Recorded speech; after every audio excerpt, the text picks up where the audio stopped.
While mango, tomato, and tamarind chutneys are staples in many Indian households, tribal communities in Telangana's Bhadradri Kothagudem district have long cherished a unique delicacy, a chutney prepared from red ants and their eggs.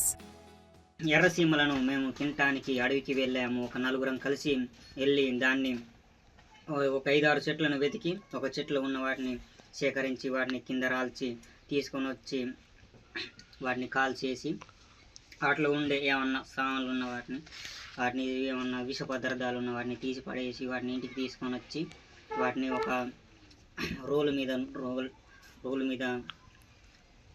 పెట్టేసి వాటిని కావాల్సిన పదార్థాలను సేకరించి వాటిలో వేయటానికి దాన్ని అనుకూలమైన పరిస్థితుల్లో కూర్చొని అందులో వేయటానికి సామాన్లను సేకరించాము. Often regarded by locals as a natural sanjeevani or life-giving remedy, this chutney is believed to boost immunity, ward off seasonal illnesses, and promote overall well-being.